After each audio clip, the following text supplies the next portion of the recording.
नमस्कार, स्वामी प्रसाद किचनमध्ये आपलं मनःपूर्वक स्वागत आहे.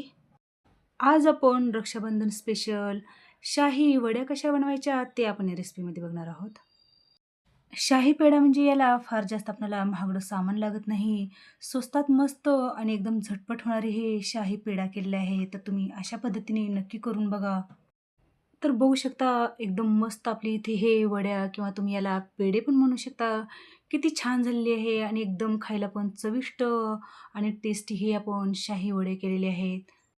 तर हे शाही वड्या घरच्या साहित्यामध्येच बनवून तयार होतात आणि खायला तर एक नंबर लागतात. तर तुम्ही अशा पद्धतीने हे शाही वड्या किंवा हे पेढा नक्की करून बघा आणि अशाच नवनवीन रेसिपीज पाहण्यासाठी स्वामी प्रसाद किचन या चॅनलला तुम्ही एक लाईक, शेअर आणि सबस्क्राईब करा आणि बाजूची बेल घंटा नक्की क्लिक करा. चला तर मग वेळ न घालता आपण रेसिपीला सुरुवात करूया. तर आजच्या या मिठाईकत आपल्याला लागणारा सर्वात महत्त्वाचा घटक म्हणजे ओला नारळ. तर आपल्याला या ओल्या नारळाची जी काळी पाट असते ते आपल्याला खरडून काढून टाकायचं आहे. जर तुम्ही तसंच जर घेतलात तर ते पेढा किंवा आपलं हे वड्या चवीला छान लागत नाहीत म्हणून आपल्याला यावरचं सालं काढून टाकायचं आहे. आणि महत्त्वाचं म्हणजे आपल्या या वड्याला रंगही छान येणार नाही म्हणून आपल्याला यावरची खोबऱ्याची साली काढून टाकायचं आहे. तर या खोबऱ्याच्या साली काढण्यासाठी तुम्ही जे बटाट्याचं स्लायसर असतं ना त्याच्याने पण ही साली काढून टाकू शकता. तर इथे मी मोठं एक मिक्सरचं भांडं घेतलेलं आहे आणि त्या भांड्यामध्ये आपण जे ओला नारळ घेतलेला आहे, त्याचे पातळ-पातळ स्लाईस करून आपल्याला या भांड्यामध्ये घालून घ्यायचं आहे. कारण या ओल्या नारळाची आपल्याला पूर्णपणे पेस्ट करून घ्यायचं आहे म्हणून अशा पद्धतीने आपल्याला खोबऱ्याचे पातळ-पातळ स्लाईसमध्ये आपल्याला तुकडे करून घालायचे आहेत. जर तुमच्याकडे खोललेला नारळ असेल, तर तुम्ही खोललेला नारळ पण या ठिकाणी घेऊ शकता. तर इथे मी 1 वाटी साईसगट दूध घेतलेलं आहे. साईसगट दूध घेतल्यामुळे आपल्या वड्या किंवा हा पेढा चवीला छान लागतो. जर तुमच्याकडे दुधावरची साय जर नसेल, तर तुम्ही या ठिकाणी खवा, मावा किंवा मिल्क पावडर वापरून घेतला तरी पण चालेल.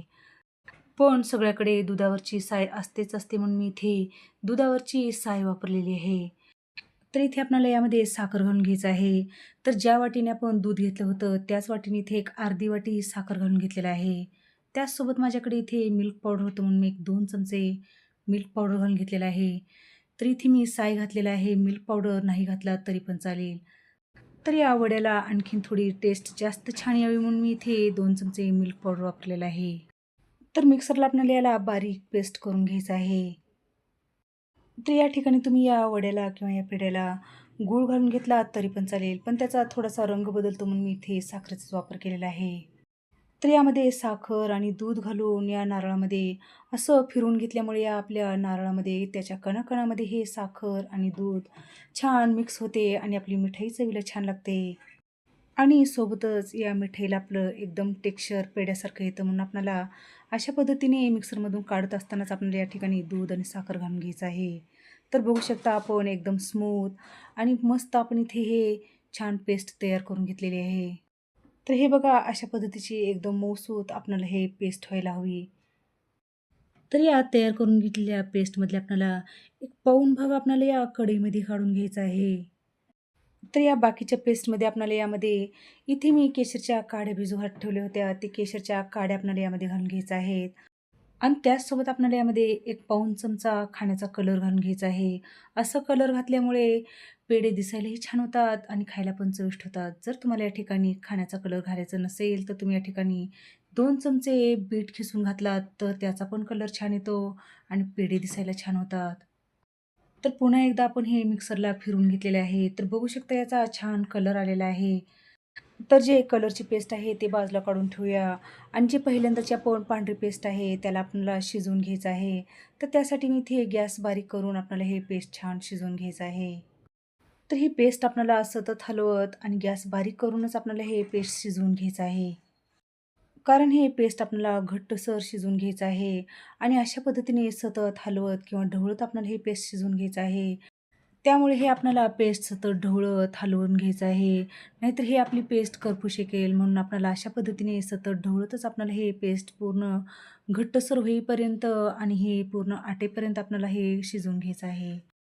तर हे शिजवण्यासाठी शक्यतो आपल्याला जाडबुडाचीच कढई घ्यायचं आहे आणि आपल्याला हे शिजवून घ्यायचं आहे. तर इथे आपण संपूर्ण साहित्य आपण ज्यावेळेस मिक्सरला काढत होतो त्यावेळेस आपण घातलेले आहेत. तर यामध्ये आपल्याला काहीच घालायचं नाही, फक्त याला शिजवून घ्यायचं आहे. तर हे मिश्रण आपल्याला पूर्णपणे घट्टसर होईपर्यंत आणि याचा गोळा होईपर्यंत आपल्याला हे शिजवून घ्यायचं आहे. हे शिजवत असताना आपल्याला गॅस बारीकच करायचा आहे आणि आपल्याला हे मिश्रण शिजवून घ्यायचं आहे. तर बघू शकता एक 5 ते 7 मिनिटामध्ये आपले हे मिश्रण छान घट्टसर झालेलं आहे. तर या स्टेजला आपल्याला यामध्ये वेलची पावडर घालून घ्यायचं आहे. वेलची पावडर घालून आपल्याला या मिश्रणामध्ये छान मिक्स करायचं आहे. हे वेलची पावडर सगळ्यात शेवटी घालायचं कारण म्हणजे या पेढ्यामध्ये किंवा या वड्यामध्ये आपला वेलचीचा स्वाद तसाच राहतो म्हणून आपल्याला सगळ्यात शेवटी घालून घ्यायचं आहे. वेलची पावडर घालून छान मिक्स केलेलं आहे. तर बघू शकता एकदम आपलं घट्टसर हे मिश्रण तयार झालेलं आहे. तर हे मिश्रण आपल्याला ओळखण्यासाठी एखादा चमचा घ्यायचा आहे आणि यामध्ये रोवून बघायचं आहे. म्हणजे हा चमचा अजिबात पडलेला नाही, म्हणजे एकदम परफेक्ट आपले इथे हे मिश्रण घट्टसर झालेलं आहे. तर अशाच पद्धतीचं आपल्याला हे मिश्रण शिजवून घ्यायचं आहे. तर हे मिश्रण आपण एका प्लेटमध्ये काढून घ्यायचं आहे. तर जे आपण कलर घातलेलं मिश्रण आहे, ते सेम पद्धतीने आपल्याला कढईमध्ये घालून घ्यायचं आहे. आणि सेम पद्धतीने आपल्याला गॅस बारीक करून आपल्याला हे मिश्रण पण शिजवून घ्यायचं आहे. तर हे मिश्रण थोडंसं कमी आहे, तर याला फार जास्त वेळ लागत नाही. पटकन हे मिश्रण घट्टसर होतं. तर इथे आपण 2 कलरच्या वड्या किंवा हे पेढा बनवून घेणार आहोत.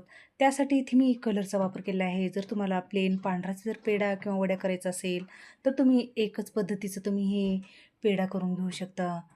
तर सेम पद्धतीने आपल्याला मंद गॅसवर हे मिश्रण पण छान घट्टसर होईपर्यंत हे मिश्रण शिजवून घ्यायचं आहे. तर बघू शकता एक 2 ते 3 मिनिटामध्ये पूर्णपणे यामधलं ओलसरपणा कमी झालेला आहे आणि मिश्रण आपलं एकदम घट्टसर व्हायला लागलेलं आहे. तर हे मिश्रण कलरचं आपल्याला कमी घेण्याचं कारण मध्ये जे आपण विकतची मिठाई किंवा पेढा आणतो त्यामध्ये थोडासाच कलरचा पट्टा असतो आणि थोडंसंच कलर असतं म्हणून आपल्याला या ठिकाणी हे मिश्रण पण आपल्याला थोड्या प्रमाणामध्ये केलेलं आहे. तर बघू शकता आपले हे मिश्रण छान घट्टसर झालेलं आहे. तर हे मिश्रण पण आपल्याला त्याच प्लेटमध्ये काढून घ्यायचं आहे. तर हे दोन्ही पण मिश्रण आपल्याला थंड करण्यासाठी बाजूला काढून ठेवूया. तर अशा पद्धतीने थोडंसं पसरवून हे मिश्रण आपल्याला थंड करण्यासाठी बाजूला काढून ठेवायचं आहे. तर इथे आपलं एक 5 ते 10 मिनिटामध्ये आपले हे मिश्रण थंड झालेलं आहे. तर आपल्याला याचे छान पेढे किंवा हे वडे बनवून घ्यायचे आहेत. त्यासाठी मी इथे एक प्लास्टिक घेतलेलं आहे आणि त्याला तूप लावून घेतलेलं आहे. जर तुमच्याकडे बटर पेपर असेल तर तुम्ही त्या बटर पेपरवर पण हा पेढा किंवा हे वड्या बनवून घेऊ शकता. तर इथे आपल्याला जे पांढरं मिश्रण आहे, ते पांढरं मिश्रण आपल्याला अशा पद्धतीने हातावरती छान स्मूथ करून घ्यायचं आहे आणि नंतर प्लास्टिकवरती घालून आपल्याला हाताने पसरवून घ्यायचं आहे. तर तुम्हाला हे वड्या किंवा हे पेढा ज्या आकारामध्ये करायचा असेल, चौकोनी आकार किंवा त्रिकोणी आकार ज्या आकारामध्ये थापून घ्यायचा आहे, त्या पद्धतीने तुम्ही करून घेऊ शकता. तर इथे मी हे पांढरं मिश्रण अशा पद्धतीने पसरवून घेतलेलं आहे आणि जे आपण कलरचं मिश्रण आहे ना, अशा पद्धतीने हातावरती छान त्याचा लांबट गोळा करून घ्यायचा आहे आणि त्या पांढऱ्या मिश्रणावरती घालून घ्यायचा आहे.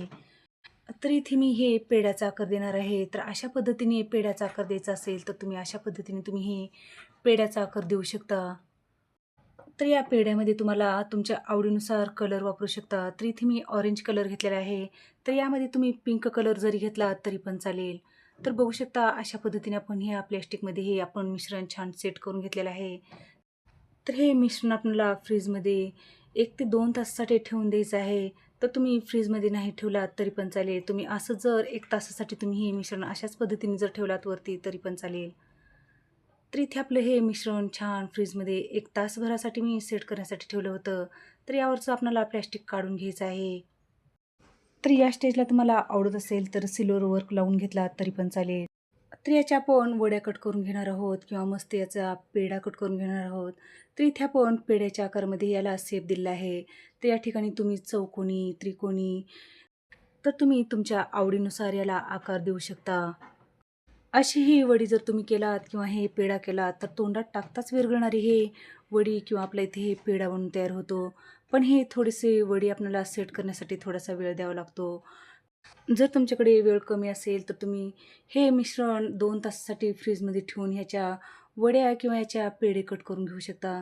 जर तुमच्याकडे टाईम जर असेल, तर तुम्ही आदल्या दिवशी तुम्ही हे करून ठेवू शकता आणि दुसऱ्या दिवशी याला कट करून घेऊ शकता. तर बघू शकता मी 1 ते 2 तासासाठी हे फ्रीजमध्ये हे मिश्रण ठेवलं होतं आणि लगेचच आपण हे मस्त अशा पद्धतीने कट करून घेतलेलं आहे. तर बघू शकता याला कलर किती सुंदर आलेला आहे आणि मस्त आपली इथे हे टेस्टी आणि झटपट होणारे आपली इथे हे वड्या किंवा मस्त हे पेढे बनवून तयार झालेले आहेत. तर इथे आपण 2 कलर वापरल्यामुळे या पेढ्याला किंवा या वड्याला रंग किती छान आलेला आहे. या वड्याला किंवा या पेढ्याला एकदम शाही रूप आलेलं आहे. तर इथे आपले एकदम मस्त शाही वड्या किंवा शाही पेढा बनवून तयार झालेला आहे. तर या रक्षाबंधनाला तुम्ही अशा पद्धतीने हा शाही वड्या किंवा पेढा नक्की करून बघा आणि कसा झाला आहे कमेंटमध्ये नक्की लिहून कळवा. आणि अशाच नवनवीन रेसिपीज पाहण्यासाठी स्वामी प्रसाद किचन या चॅनलला तुम्ही एक लाईक, शेअर आणि सबस्क्राईब करा आणि बाजूची बेल घंटा नक्की क्लिक करा. चला तर मग भेटू अशाच नवीन रेसिपीसोबत. धन्यवाद.